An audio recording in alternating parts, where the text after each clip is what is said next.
I'd like to welcome everybody to Behind the Chair with JP Hair Design. Today we have Haywood Simmons. Haywood is a functional health and nutrition consultant here in Madison. This guy has a lot of passion for our community and he wants everybody to be healthy and eat right. So I figured it was a great time to bring him on. This is 2013. And Haywood, yes. What is your background? How did you get into, the health and fitness? What is that passion that drives you? Health and wellness. Well, I went to school here at the University of Wisconsin-Madison and majored in a slightly different discipline, which was process and political science and procedure. Throughout life, having played football here at the University of Wisconsin, been raised the son of two school teachers. My dad was a coach, mom played tennis, dad ran track, so grew up in a house full of athletes. Somehow in life, always thinking you had a great hand on nutrition and fitness. I was a big, strong football player and wrestler and basketball player. Things got out of control. Okay. And so as training kids, I coached basketball, AAU basketball in Illinois. We coach basketball here in Wisconsin now. But I was really tired of not living by what I believed in and things I would ask other people to do. Right. So about, it was in 2007, I decided that it was time to make a change in my life. Okay. I was weighing about 350 pounds at that time. Wow. Yeah, and decided to actually, one of my friends would say, learn to read. And so I started reading some stuff and helped some buddies here in Madison open a new company and a new club. Okay. And as we were researching and studying, the answers just started to unfold themselves. Okay. So I decided to get a certification in personal training was the first one, and now I've attained numerous certifications in functional health and wellness training and continue to educate ourselves on a daily basis. That's good. So is it hard to get that energy and get that passion to get healthy? I know you see a lot of people, obese, or they could work out, the belly. So is it hard? What's how do you get those people going? I think it's a matter of perspective. Okay. Once you have that focus and that place you want to be and your why, so to speak, I think it was Tony Robbins, one of the guys I heard talk about your why. What is your why? When you know your why, for me the why was I have two little girls that are now 12 and 8 and very smart kids, both of them, but we'll always challenge them to learn to ride your bicycle, learn to speak Spanish, then French, learn to jump, learn to shoot a basketball. And Dad was sitting there at 350 pounds and I wasn't taking on some of the challenges I should have. So my why was, one, not being a hypocrite, two, being a great role model and leader for my kids. So it's not, I found for our clients that it's not really difficult when you have your whys in order. Okay. And you say why, you mean why I should be healthy, why I should eat right. Yes. Okay. So, I think about, you have eating right, you have working out. What's the combination between the two? You have people tell you, you need to do cardio, or you hear people say you need to be eating right. What's the difference? So again, some of that I think you could attach to your why. In my profession, in the daily happenings of being a functional fitness expert, I see people that have pains. Whether it's knee pain or back pain. And those things can be related to food and they can be related to how you move. So a lot of times I think the why helps you find a place to start or a reason to start. Perhaps it's this 52-inch stomach that you have sitting in front of you that could also be leading to the back pain. Perhaps that's the reason why. So the why leads to, I think, some of the things that we would do. But for a healthy individual that hadn't been diagnosed with any issues as far as health issues, then that mix is probably going to be 80% food and 20% movement, believe it or not. Despite the headlines that we don't move enough. Our movement helps encourage us to eat the right foods, and our foods help us to move. During a haircut, I know I had asked you, about food. And you said something, what's the purpose of food? I think that will make a thought pattern different for a lot of people. Definitely. You know, and that was one of the things in my revelation, so to speak, as far as in health and wellness, when I was looking at how to drop this weight, because I was that guy that could go in there and run like crazy on the treadmill. I mean, run like crazy, 350 pounds, former athlete, plop, plop, plop, plop on the treadmill, lose 3 pounds, have a pizza and some other beverage, adult beverage, and is right back on Monday. Okay. So one of the things that we started to find in the research is that food is our friend. Food is what keeps us healthy. Okay. The different colors and the multiplicity of options of food. So from your nuts and grains, some of them are brown, dark brown, some of them are light brown. Your fruits, some are orange, some are yellow, some are green. Okay. All the vegetables the same, some are red, some are purple, some are white. Right. All different colors of fruits and vegetables. Right. And so the purpose of food is to heal us. Food is our friend. Without the food, there is no healing. Okay. Yeah, so it pretty much grows up out of the ground. All the minerals that are in the ground are in our body. You find similar doses in a healthy amount of soil of potassium, magnesium, iron, the same things that are in your body. So the food grows up out of the earth for us to eat the nutrients that were in the dirt. Yeah. Now, can food that's packaged or in the can, is that food that can get us healthy? Is that nutritional food too? Right. Wow. The truth is, if it's in a box, it's not food. Food grows out of the ground. Okay. And the healthy food that grows under the snow or in the nice green grass that is alive and thriving in the environment you're in, that's really food. Okay. That's the best food. Nature's gotten it right 100% of the time. Okay. And it's questionable as to how much we get right. Okay. And I also want to ask about red meat, you know, the beef, you know, steak. Where does that, you know, land in this, you know, nutrition, health, fitness conversation? Yes. Again, commercialization of food, marketization and monetization of food. Okay. Has led us to have some beliefs about food that may not make sense. Okay. To me. Right.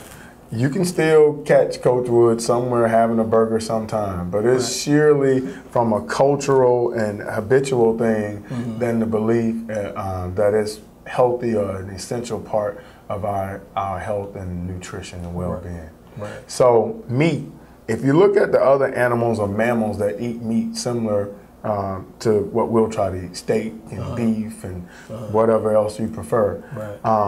Most of those animals have very short digestive tracts. Okay. And they sleep a lot. Right. They have teeth that dictate that they are able to catch their prey in the wild and to devour or deal with it right there in the wild. Right. They don't have to cook it. Right. They don't have a fork. They don't have a knife. They are able to hunt and capture that prey and also digest it at once. Right. I've not seen a human who could as much as capture a squirrel and catch it and eat it and do what you need to do with it. Right. So our body seems to imply that the majority of our food should come from healthy plant-based sources of food versus red meat, even chicken and poultry. Yeah, I hear you. Yeah, that's a good one. That's a good one. You know, I'm in the shop, and of course, at the beginning of the year, we all talk about, you know, working out. You know, we trying to lose our stomach, trying to get the six-pack. What's the best way to get a six-pack so I can win the competition? Yes, got you. And we definitely want to see you win it. One is going to be nutrition again. Okay. A lot of what we see, despite what we see, comes from what we put in our mouth. Okay.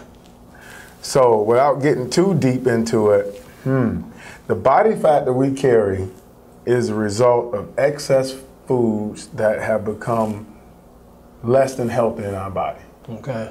The term they use in the medical industry is toxic. Or you might hear free radical quenching, antioxidizing. Okay. So when the most of what you see in the body fat and that hides our six-pack, we all have a six-pack, by the way, because if not, you walk like this. Okay. So it's there. It's just a matter of whether or not you can see it. And most of us want to see it because it's a sign of good health. Right. If you're lean, you know, women, 19, 20% body fat, men, 5 and 7% body fat, if you're in that range, you're going to see those those abs or that infamous six-pack. Right. So how you eat and what you put in your mouth, and so frequency of times to eat and the type of foods you put in your mouth are going to be more important. And then just some basic exercise, 30 minutes to an hour, that focuses on utilizing those muscles in the core will help them develop so they're even more noticeable. Yeah, good. Do you have any, final thoughts? I would think that, people listening to this message and they're like, how do I get started? What do I need? What's the first step? Right. So could you talk to our audience and let them know what the first step would be? Right. To get going? We're going to go back first to setting your why. Okay. Why am I doing this? That is so big. Obviously, with the new year where we set these New Year's resolutions, and it's become infamous that we fall off from these New Year's resolutions.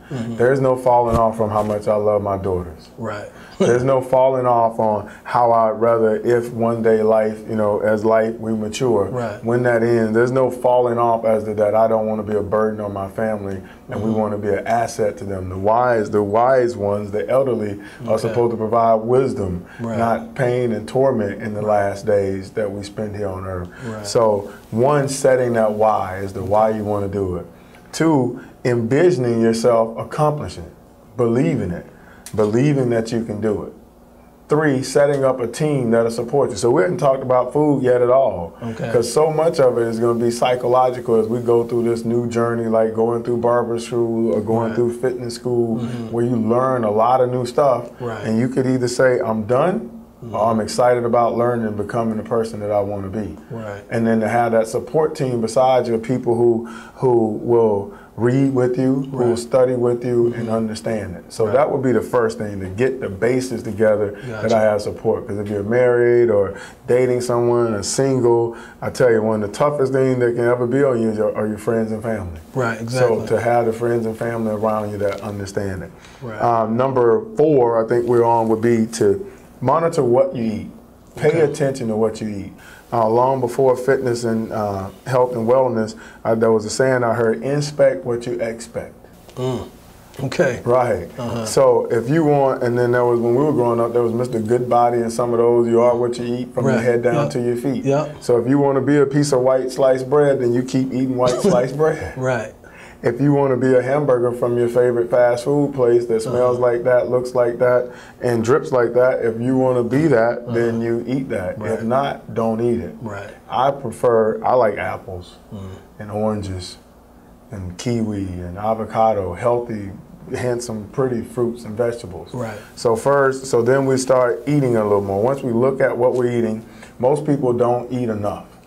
So somewhere around 6 to 8 meals a day we should be eating. Because your brain is the #1 consumer of the colors and sugars in the food that you eat, and its supply is the liver, and it runs out of glucose or supply about every 2.5 to 3 hours. So we should be eating about every 2.5 to 3 hours. Foods that you want to be like.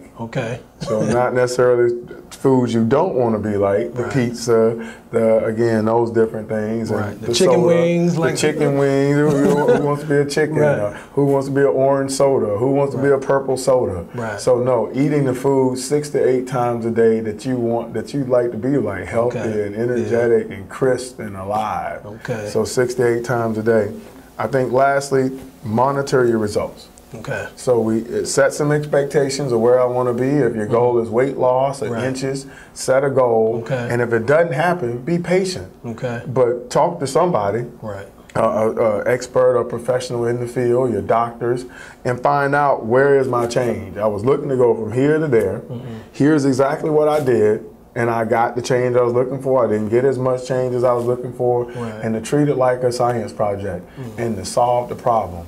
And to keep your why in front of you until you solve the problem. Yes, sir. So you want to let people know your contact information for your business? We'd be glad to help you. We work in a number of different disciplines and modalities at Phitness Plus. The name of the company is Phitness Plus. We spell that P-H-I-T-N-E-S-S. The idea being that we're looking at the possibility of hydrogen and the acid and base mix of it. So versus just the fun fitness app, right, it's really about pH and the acidity and the way the chemical process that's food and that is exercise. Yes, sir. And we're at 2829 Perry Street, and that's in Madison, Wisconsin. We have a pain management clinic where we have some people who come in with back pain, shoulder pain, wrist, and we work with them to kind of help diagnose and rethink what's going on there. Okay. We also have had a lot of success. We like to say our clients are very lucky. They walk in with multiple sclerosis and diabetes and obesity, and all of a sudden it goes somewhere. So we won't claim to heal them, but we have some of the luckiest clients in the world. Sounds good. Yes, sir. Well, Haywood, I appreciate you coming in. Yes. We definitely had you back. Okay. You gave our community, and our viewers a lot of information. Make sure you guys contact this guy. He definitely can get you where you want to be. I need to see you. We'll work on it. We're working on it. We'll get you there. Yeah. But I appreciate it, man. Thanks a lot for coming. Definitely. We'll have you back. Thanks for having me. Yes, sir.